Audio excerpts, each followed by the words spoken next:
Hi, I'm Peter Quali. I play the Doctor, and you're watching EMS Productions. Hello everyone and welcome along to this week's Doctor Who review, where today I'll be reviewing the really good but really sad Face the Raven.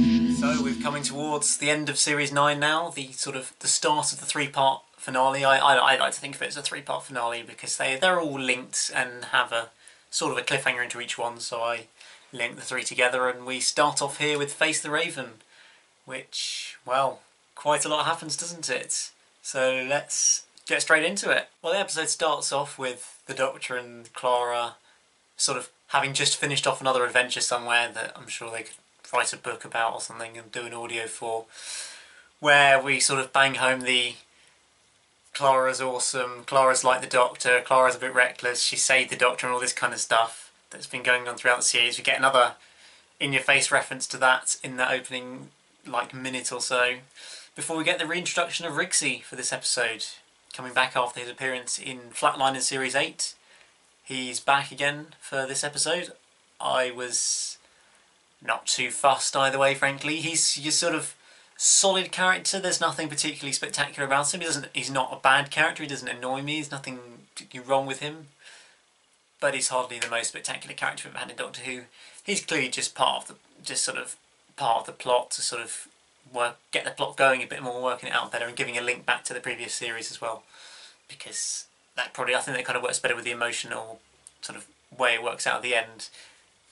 But I'll come on to that. So Rixie, yeah, he's involved in this episode, but I'm not too fussed either way. Well, just one small thing nice to mention is this is the first episode where we get to see 12th Doctor's absolutely wonderful red sort of jacket and the whole sort of costume that he has for this episode and for Heaven Sent.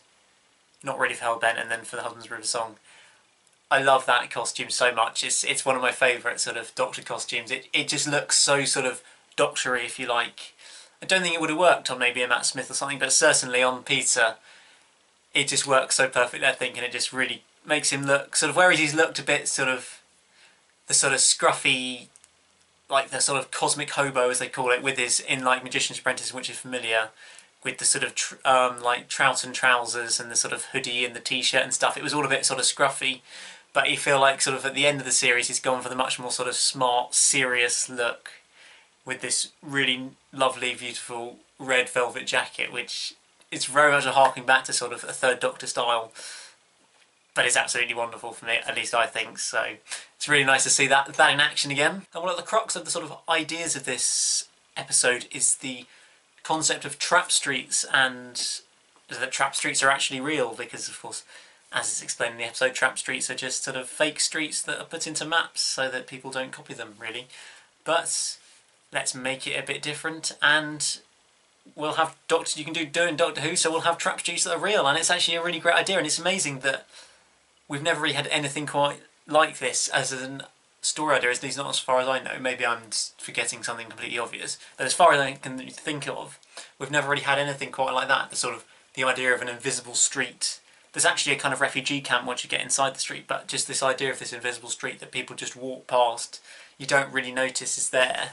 And it's a really clever sort of idea, and a great first idea from Sarah Dollard, of course, who this was her first ever episode. Hopefully she'll do more, because she's really good writer, clearly, and this episode's fantastic.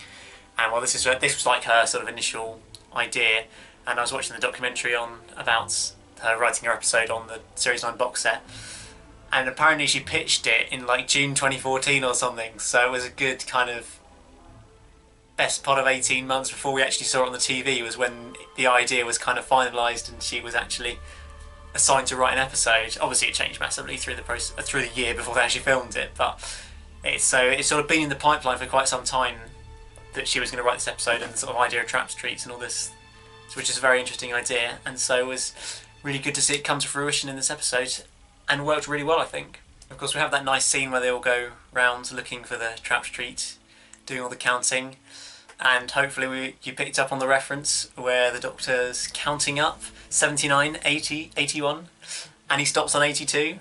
Remember 82? What happened in 1982? The last companion death, of course. The last time we lost a companion properly, Adric, when he was blown up on that ship, cyber ship in Earthshock.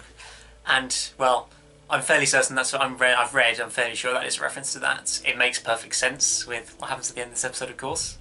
Although then it's reversed, but anyway, what happens at the end of this episode is nicely referenced there. Just another little hint to say, oh yeah, something bad might happen at the end of this episode, you know. Companion might die again, you know. Remember what happened back then in Earthshock, 1982?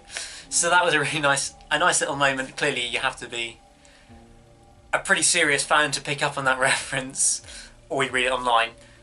But it is a nice reference all the same, and the sort of stuff that's subtle, but it's really great for the sort of hardcore fans, if you like. And they all sort of come back together and they find this magical trap street, although Rigsey's kind of having flashbacks and slight moments of shock and worry and all this kind of thing. But then he realises where the trap street is and they head inside to this lovely location that apparently looks like Diagon Alley from Harry Potter, I think, but I haven't seen that, so apologies.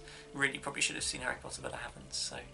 Apparently it was a big copy of that, but whatever, I don't really care because I haven't seen it, so there you go, it can be whatever really. Although one thing that did slightly sort of seem a bit weird was when I think it was Clara asked, don't people just walk in here all the time by accident? And the Doctor's just like, yeah, they probably do, yeah.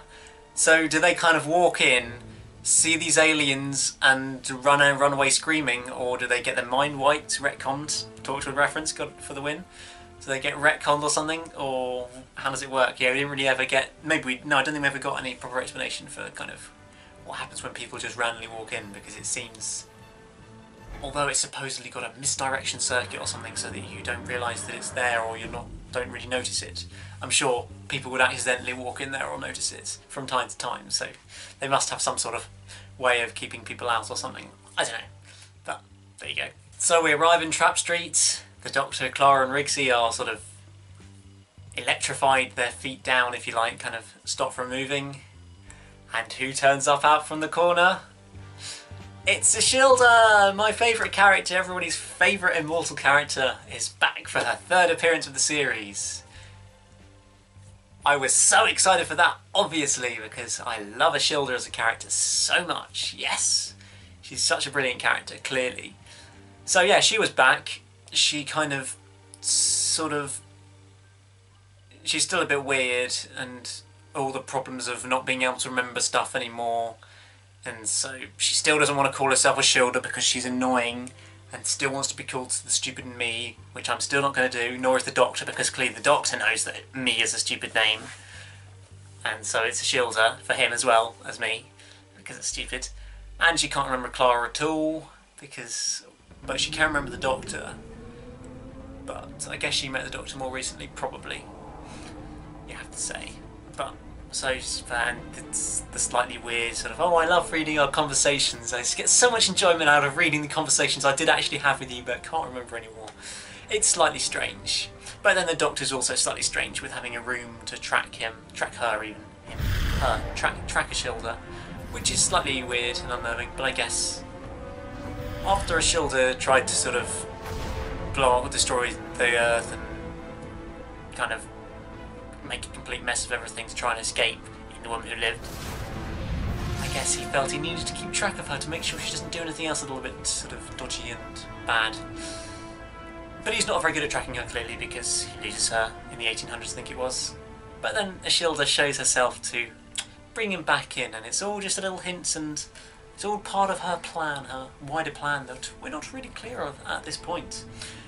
But we do realise that she's got this quantum shade, which I think is another quite an interesting sort of idea of this kind of spirit, I think the Doctor called it, that apparently lives around Ashilda's neck, because why not? Has some black sort of paint, basically, that can magically sort of possess a raven and kill people in what looks like shooting them, but actually it doesn't shoot them, it just kind of flies into them and then they let out their black stuff, which is like their life and soul and stuff, I think. So that's it's a nice idea with this quantum shade thing as well, I think, and clearly at that point we know, oh yeah, Shielder's actually not particularly nice still. She's a little bit... Yeah, she's got the ability to just kill people, so she's clearly not that nice. And she's trying to kill Rixie. But I wonder why. Now, of course, one of the other major parts of the Trap Street was this idea that it was effectively a refugee camp for all these random alien races who'd had sort of one or two of their kind left behind for some reason, probably when they lost the latest, when the Cybermen or the Silurians or the Centaurans or whoever had been recently defeated by the Doctor, probably one or two of them had been left behind, and they've sort of found this street and gone and chilled there. And magic Doctor Who budget cuts. Let's make them all have this magical lamp which makes them all look like humans, so we don't have to pay any money to make loads of CGI and costumes for all the aliens, which is a pretty great move in terms of saving money, because then you just have to do about 3 CGI shots of the heads of aliens and that shot of the Cyberman and the U's, and that's it. That's literally all you need. You don't need to make any costumes or anything like that. So it's a good idea from that point of view. Clearly it kind of distracts from it because you have to keep reminding yourself, actually they're aliens. Like, this guy's a Cyberman and he's all crying over dying. I mean, it's sort of, you have to keep reminding yourself that these are all aliens, because otherwise it kind of gets a bit... It kind of loses impact, I think, and it's one of the frustrations, I guess, with Doctor Who and a lack of budget, is that they can't always throw the money at making all the aliens. I think you kind of have the same thing in the Zygon episodes, where for 90% of it, the Zygons are humans, clearly just to save money on, and most of the, you get about two shots of sort of lots of Zygons. Most of it time it's 1 or 2 tops, and a lot of the time it's just them in human form, which is always sort of disappointing when you want to see the alien races. You want to see them being different and more interesting, sort of as an alien rather than just as a human yet again. So it's disappointing that Doctor Who and the BBC don't really have the money to throw at it to be able to do that all the time. Clearly they do some nice aliens and race and stuff. I mean, the Ghosts looks very impressive back in the Underwater Base 2-parter, and the Maya looked fairly good, but they were kind of just robots with funny sort of ostrich heads, maybe? Something like that. Whatever you want to call it. And the nice Lenny the Lion, everybody's favourite lion character. But then they went pretty downhill with the Sandmen. I mean, they gave us lots of Sandmen, but they couldn't give us some nice interesting aliens in Face the Raven. I mean, or a load of Zygons. But let's have lots of Sandmen with these, which are just piles of shaped dust with massive holes for mouths. So that's kind of frustrating, I think. But there you go, that's how Doctor Who works, even these days, even with the bigger budgets that they have. Because Doctor Who's much more of a big show, and the BBC have more money, but none of the BBC are making budget cuts, aren't they? So it could go the other way a little bit and head back towards the classic series. Not bad effects, but maybe less of them, if you like. Less. You might not have quite so many alien races, I guess, in the future, but maybe not. They've always found a way of being ingenious and working with the money they've got to make such great TV, really. So we can be optimistic about that. It was just slightly disappointing this episode. Although it's a great concept, it does mean that we don't get to see many aliens, which is slightly disappointing. And well, I mentioned it a little bit previously, but the actual sort of concept of this Raven and the Raven idea with the quantum shade and this Raven idea of, it's pretty brutal that this Raven sort of will chase you through the whole universe, through the whole of time and space, effectively, to kill you. You will die if you've got that little tattoo on the back of your back of your neck. If it's reached 0, you're going to die, no matter what, frankly. And so it's a different sort of concept of, I don't know, killing people that we haven't really seen very much of. And I think a lot of this episode is really original ideas, which to some degree have sort of been lacking, because, well, clearly the first 2-parter was sort of Daleks and Davros all over again. The second 2-parter was your standard base under siege. Girl Who Died was a sort of comedy Vikings, not that original. Woman Who Lived is another character study with another immortal character which you've had before. The Zygon 2-parter is kind of a repeat. Sleep No More is a bit different, clearly, but it doesn't pull it off very well. Whereas Face the Raven is very much full of new and interesting ideas that all come together to make a great episode, I think, which is nice to see, because it's not always easy to get that. When you've had 52 years of Doctor Who, it's not always easy to come up with something original and new ideas. So it's really good when you do actually get that, and when they're able to actually pull it off as well to make a great episode. So that's really great to see. And this sort of Raven idea, of course, the Raven kind of represents sort of death and darkness and bad things and that kind of stuff. So they picked the right sort of bird for it, if you like. They could have picked sort of an eagle or a pigeon or a blue jay or a little robin, you know. Face the robin, face the blue jay. It's got a nice ring to it, don't you think, for an episode title? Face the chicken. Could we have had that, maybe?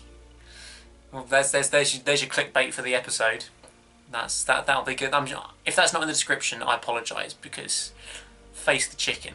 I mean, all I can think about is Chicken Run now for some reason, and I'm going really off topic. So anyway, let's forget facing chickens. This is Face the Raven, and we have that great scene with the Cyberman guy who's now a human and apparently has human emotions, as well as just being disguised as a human. He's actually got human emotion of being sad, because if he was a proper Cyberman, he should sort of feel, he should just take it on the chin, kind of be okay, whatever, I'm gonna die, that's it. So that's where I get slightly confused with this episode and this concept. Although I'm sure Ashilda says that the lantern things kind of give you what you expect to see or something, rather than making them all like, well, they all disguised as human, it was what you expect to see. So maybe you expect to see, it's because we expect to see emotional humans about to die is why we see them like that. And maybe the Cyberman sees all of them as Cybermen, I'm not sure. It's hard to say really, because it's kind of left it fairly open-ended, I think, of the explanation for it. So it's an interesting one to try and work out exactly how they were intending that, and whether it was going to be that they're all humans and it's just a slightly illogical Cyberman who's a bit sad and weepy, or whether it is actually just that's what we expect to see, so that's what we are seeing. So it's up to you to make your mind up. I quite like the idea that it is what we expect to see, because it makes a lot more logical sense, I think, that we're seeing a sad Cyberman because we expect to see a sad human facing their death. So I think that's how it is. And of course he does die, because that's what the Raven does, as we see later on, of course. One of the other interesting sort of alien creatures that we had that was actually did something, and we can actually see as an alien in the episode, was that, what are they called? Oh, that girl who had the two faces, what's she called? Oh well, I can't remember. It'll say it on screen. But her, whatever her name was and whatever race she was, or something, that she's slightly psychic or something, and she was an interesting one and that's where we start to find out what's really going on with this whole plot of Riggsy's murdered someone, and he's got this death clock on the back of his neck, but he doesn't remember killing anyone. So what's going on with all this?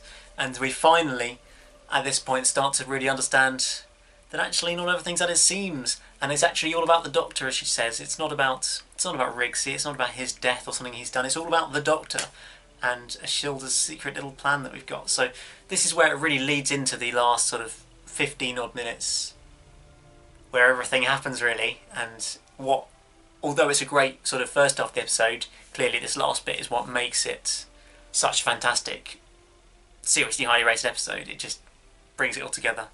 And well, let's delve into it. So of course we discover what Ashilda's plan was all along, that she was trying to sort of lure the Doctor here, luring him in with this mystery of Riggsy's tattooed death clock, if you like, on the back of his neck, to bring him into the Chap Street, to get him working out what's going on there, working out the mystery supposedly, and essentially to get him to put that key into the little slot keyhole to turn the thing and get that to teleport on him. That's what she wanted. She wanted the teleport on his wrist. I don't know why she didn't just sort of... She's clever, she's got a load of aliens around. Couldn't she have just got some sort of drug or something to knock him out and then just strapped it on him? Surely that would have been a lot simpler than going to all this trouble. But anyway, that wouldn't have made a good story, so clearly this is the way it's got to work. And so we all get finally revealed that this is the whole thing that's been going on, that she never really wanted to hurt anybody. No one, she was never going to actually kill Riggsy. She was going to take it off at the end, I think, probably. And same with, obviously, Clara. I'm saving Clara up, I'll mention her in a minute. But yeah, and we get that sort of scene of, we realise that actually the Ashilda's doing something bad. She's doing it for they, who at the time, well, I remember I had a fairly high suspicion, a fairly strong suspicion of, it's the Time Lords. it seemed fairly obvious. I mean, considering that we already knew Gallifrey was going to be in the finale at this point. Yeah, we just kind of knew that. So yeah, and then with the confession dial as well, of course, taking that away, we get to see it for the first time since The Magician's Apprentice, which is disappointing. Oh, sorry, The Witch Familiar even. It's disappointing we didn't get just a couple more, maybe even just shots of it, maybe sort of sitting on something in the TARDIS or something, just sort of sitting on a little desk in the TARDIS or whatever, just to sort of remind us that it's there, rather than kind of having it in The Witch is Familiar and then just completely forgetting about it until Face the Raven. It would have been nice for continuity and within the arc of the series, because clearly that became fairly relevant and basically hosted Heaven Sent, which was a fantastic idea, which I'll come to for next week for Heaven Sent, which is going to be a fun review. But so it would have been nice just to complete the arc a bit more. If there'd just been a couple of shots of it, that's all we needed. Just a couple of shots, maybe the Doctor looking at it quizzically in a filler shot in the TARDIS when they were sort of running. I mean, the two underwater base episodes, they were only like 40 or 41 minutes, so you had easily 3 or 4 minutes to play with if they wanted to. So it would have not been that difficult to just chuck a scene in, maybe even sort of with the... stick with me for this bit. When we get the scene with the Doctor and Clara in Under the Lake, when we get the scene with the Doctor and Clara where the Doctor's saying I have duty care and all this kind of stuff, at the end of that, what they should have done is, as Clara walks out, and then he should have sort of just been, because he kind of was being distracted by something possibly, and maybe he could have looked over to the confession dial that's sitting up there on a desk and just thought quizzically about it, because clearly it becomes relevant to the arc at the end of the series as a whole. And so I think just something like that, maybe not that, doesn't make much sense really, does it? Whatever. But I think just anything they could have done could have improved it a bit more, because it just sort of felt like it suddenly reappeared out of nowhere, and then it gets taken away again, and well, it gets one more shot in Heaven Sent, and that's about it. Although technically it gets the whole of Heaven Sent, really, doesn't it? But it gets none of it and the whole of it at the same time. Hashtag hybrids. Like a hybrid for the win. We didn't get a hybrid joke in this episode. There's big news. There was no hybrid jokes. Not even one mention of it. Clearly Ashil was a hybrid, but we ignore that fact. We've already covered that ground, so we don't need to think about it anymore. And we didn't get one nod to it at all. And so we come to Clara. Clara. What has she done? I mean, it's obviously a massive episode for her as a character. For this, I'm going to try and not say too much about the sort of future of it and what happens in Hellbent. Obviously I know what happens in Hellbent, and I do have very strong opinions on how that's played out, and I'll leave. I might have mentioned that in the Series 9 review possibly, but whatever. I'll leave those to then. So I'll try and just focus on what happens in this episode and how it affects the Doctor and this kind of thing, rather than really moving on and sort of throwing in a load of Hellbent already when that's 2 episodes away. So I'll just stick with what happened in this episode, and clearly we get lots more references to Reckless Clara. I mean, that scene in the TARDIS when she's hanging out the front of the TARDIS with sunglasses on and just like chilling, having lots of fun, and then when she nearly gets Silence thrown out, she's just like cheering, getting really excited about it. It's like she loves this danger rather than being scared of it, like I'm sure most people would be when you're hanging out like from your feet out of the TARDIS.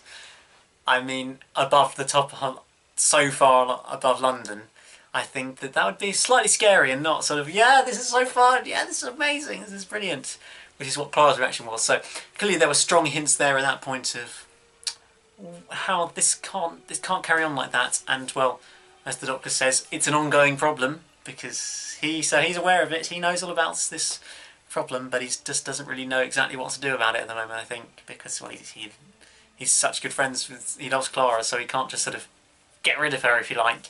But he's very concerned about that, I think, and he has good reason for it.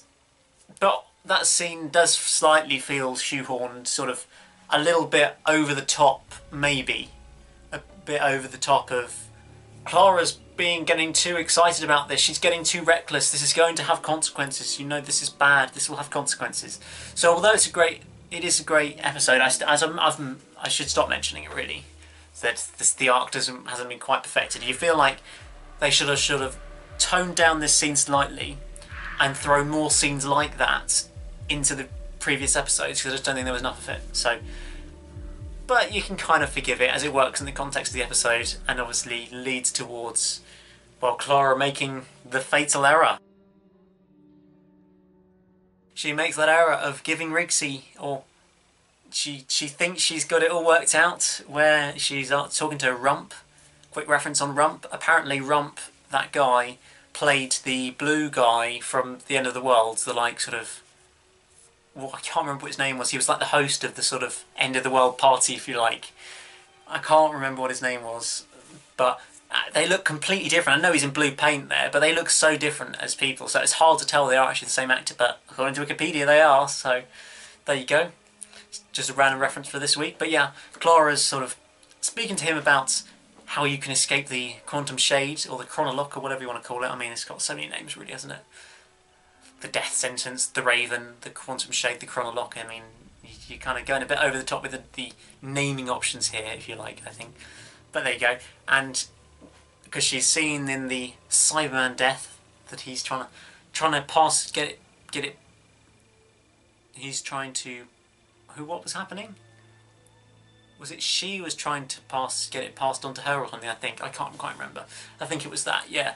And well, Clara picks up on that, and she, well, when Rump explains it to her that you can pass it on to someone else if they willingly take it, but she skates over and just sort of ignores the you can't cheat it.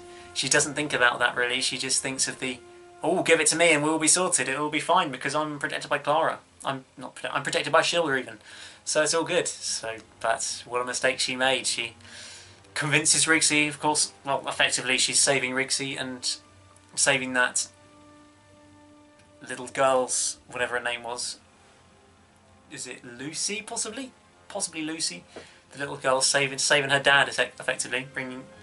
Clara's doing that to help her out and help him out, I think. And so it's nice to see that she's sort of doing it to save one of her friends. And I think that's where it helps that Rigsy had been in the story in a previous episode, and they'd been fairly good friends, put together, shared their phone number and all this kind of stuff. So there was more of a reason for her to save it rather than, oh, you've been in 20 minutes, but I'll save you anyway because that's just how it works. So it was good. I think that's where it worked that they bring Rigsy back to sort of make more sense for her to take that chronolock off Rigsy and take it onto her because she wanted to help him as being one of his friends, I think. So that's where it helped to have Rigsy there, and it was quite a big mistake, as we see. So we get to that ending, that moment when Shilda's explained all her plan.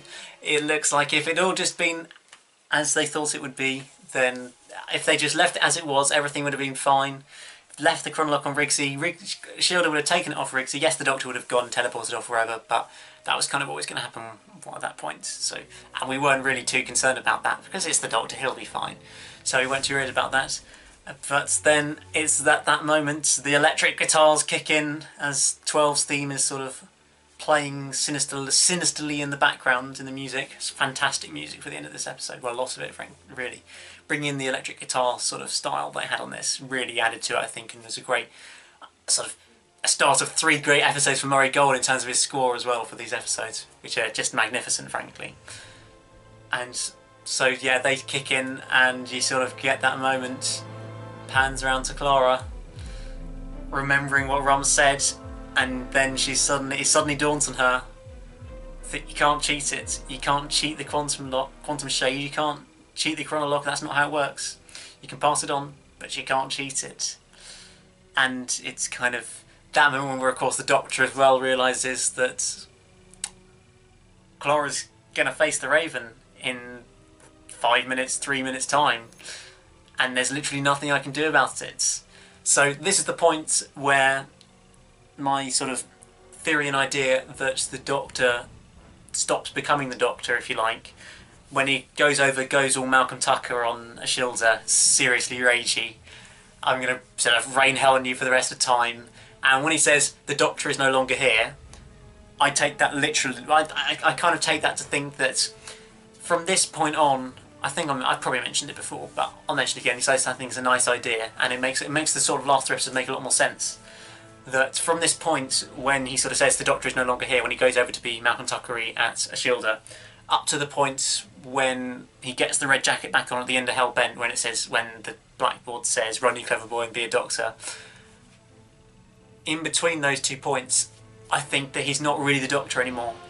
He's just this rage-filled person trying to do he's just thinking about Clara. He's just this man fueled by rage at losing Clara and the sort of grief of it.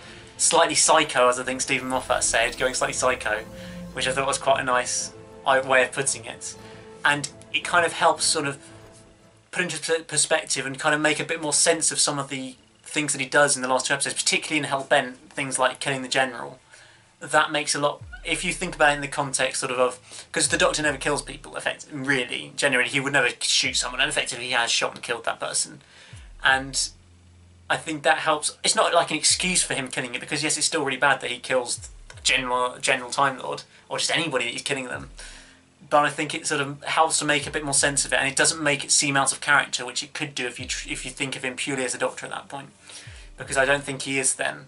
And it's an interesting way that Stephen did it, and I think it does kind of make sense that he's been so close to Clara for such a long time. Clara's been around as his best friend for so long now that he just can't live without her, and that he goes full on sort of psychopath to try and get her back, really, and trying to sort of get through the grief stage, if you like. And so it's a great sort of new way of doing it. We haven't really quite seen those sort of layers and ideas and ways of sort of portraying the Doctor. I don't think too much of that has happened before. So that was a nice idea that Moffat sort of brought in. I'm sure Moffat helped out with.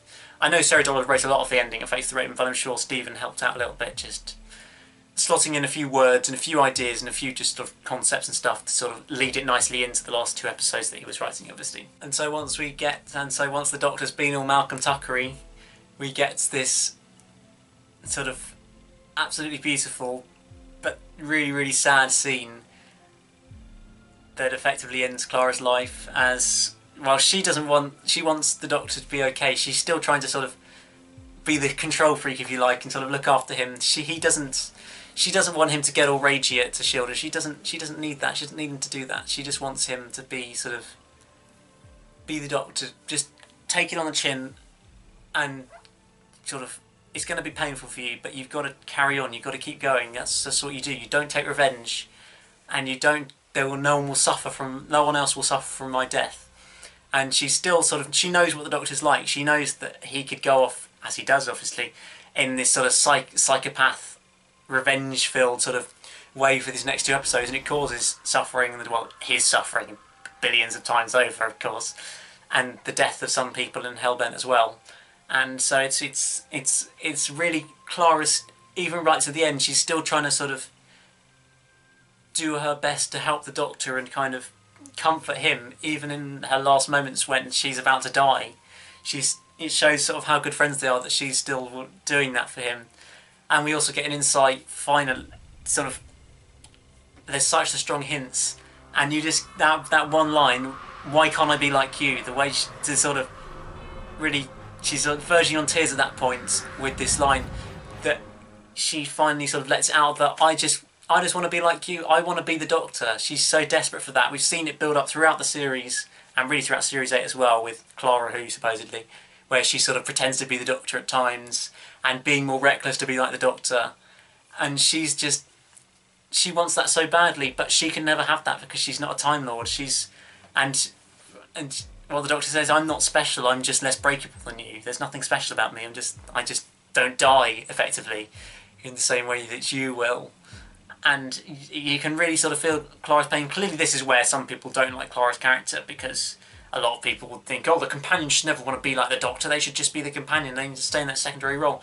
But Clara's a very different companion in that sense. She wants to be the main character. I like that sort of idea from Stephen Moffat, that Clara doesn't know she's the second. She doesn't know she's the second credit. Like, if you like, she's not second. She thinks it's the Clara show. She doesn't think it's the Doctor and then there's Clara. She thinks it's the Clara show and then there's the Doctor, if you like. So I think that's a really nice way of thinking of it, and sort of helps make sense of this idea that she just wants to be the Doctor. Really, she's trying so hard to live up to him and be like him, and ultimately that's what kills her, effectively. And so we get this lovely scene, lots of nice sort of lines, seeing both the Clara and the Doctor's pain, because she says no one else will suffer, but what about me? He says, and you can just see that he's almost numb with the pain that he knows there's nothing he can do. He's completely helpless. We always think, oh, the doctor will save the day, the doctor will get them out of it. But this is one of those times where there's nothing he can do. All he can do is stand on and watch as Clara is killed in front of his eyes, and it's the most sort of painful thing, really, I think, for him and for all of us watching it. Really, if you're a big Clara fan, to sort of she tries to be brave. She doesn't get too teary-eyed over it. Of course, there's a little bit of sort of emotion and sadness, but she doesn't go full on and crying, and she faces it. She faces her death. She realises the consequences of the mistakes she's made to try and be like the Doctor, and she realises, although it's obviously terrible and she doesn't want to die, that it's what's going to happen, and there's nothing I can do to stop that. There's nothing anyone can do to stop that. And so she's got to face it, and she walks out there, she steps up, and she faces the Raven, and, well, yeah, it's a really sad scene. It's such a, yeah, something not sort of, yeah. And that's Clara's death, really. The Raven flies up towards her, and it does, in that moment where her sort of body sort of goes, whoa, it does sort of have that same feel of having a gunshot into your chest. Obviously, it doesn't come out it doesn't sort of come out the sort of whole blood or anything come out the other side. She doesn't collapse to the floor instantly, but it very much does sort of feel like a gunshot into her, rather than just a sort of, like you get with sort of a laser where it just sort of ping and then they all fall on the floor that you often get in Doctor Who. And so it was a much sort of darker death, if you like, than a lot of ones we see with the little laser beams, where you don't see any sort of blood or pain or anything like that. They just sort of collapse to the floor. But this, you can see sort of when Clara's putting her arms out and screaming, effectively, she's in the most extreme pain you could ever imagine, as the life sort of being sucked out of her. And it's a really sort of dark and creepy idea for Doctor Who, and it's quite something for Doctor Who to do. I don't think, well, certainly never in Classic Who, that would have ever happened. But I even think in a lot of New Who, they wouldn't have quite gone to that sort of territory of such a brutal, harsh, serious death that we had for the companion, where she collapses to the floor, and you can see the black sort of mist coming out of her, which is kind of her life sort of disappearing, if you like, the life flowing out of her, and then that shot of her just lying there on the ground, a lifeless body lying on the ground, and that's it. Clara Oswald's dead. And, well, even with what happens in Hellbent, everything in Face the Raven still happens. Clara still dies there. That is still where she's left, lying at her death. That is where she is. No matter what you say about what happened in Hellbent, that's how it ends. That's how her story ends, ultimately. And it's a really sad ending. And, well, as I said earlier, it's 33 years since the last proper companion death in Adric in 1982. It happens so rarely. Obviously, it was slightly changed in Hellbent, but I still count this as a companion death, because ultimately she does die. Yeah, I know. Obviously, everybody dies eventually, but this is she dies in this. I'm going to call it a companion death. That's what I'm calling it. So, and well, one of the other comments that I thought was quite good from Stephen about Clara's recklessness in general through the series is that because she'd been with the Doctor so long and escaped these sort of near-miss situations, if you like, close to death, she kind of needs that now. She needs to be as close to death as possible. But she also feels kind of invincible because she's survived so many times. She's been with the Doctor for so long that she almost has the air of an invincibility. She feels like, I can't die. I've escaped so many times, like, clearly I'm invincible now. And I'm immortal, where that links in nicely, doesn't it? She always wanted it and she gets it in the end. But yeah, so, and obviously her sort of invincibility bites her in the end, frankly, and her feel of invincibility bites her, and her striving for sort of being near to death, near-death situations, if you like, it finally bit her and she died. And I want to say that Murray Gold's score is absolutely wonderful through that sort of the last 8 minutes of this episode. I think it is, because I've got the track on my phone and on the laptop. And those 8 minutes, hopefully, when you watch this video, that might be released by now. because, well, when I'm sitting here recording this now, the Series 9 soundtrack has not been yet announced yet. I don't know when it will be, but it hasn't been announced at this point. But you never know when you actually see this, because it's quite some time till you actually see this. When I'm talking about it, so there we go. You never know, you might be hearing a nice clean version of all that, which would be lovely to see. Lovely to hear and see. It's quite hard to see music, isn't it? I think you need to hear it. But yeah, Murray Gold, and it's all really nice. Obviously, it perfectly brings in Clara's theme. Not the bit when she's actually dying, but the those 5-minute sort of talk between the Doctor and Clara, those last few minutes with each other that we see, and the music on that is so brilliantly done. I think combining Clara's theme in with this lovely new emotional sort of music just works all perfectly together. Getting the pianos and everything and the violins and all this sort of stuff out, it just all combines perfectly to create such a brilliant track. And then the track with, I think it's the choirs as well, come in for Clara's actual death. That track, I know some people have said it was a little bit over the top, but I don't think it is. I think it works really well, because there wasn't really much other sound you had at that point other than her saying "let me be brave" a couple of times.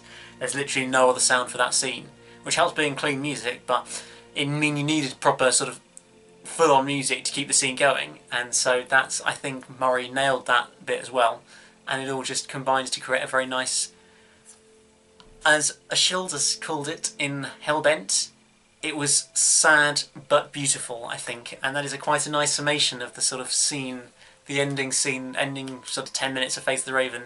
It's really sad, but it's a really beautiful, really well done scene and end to the episode, so I think it's really great.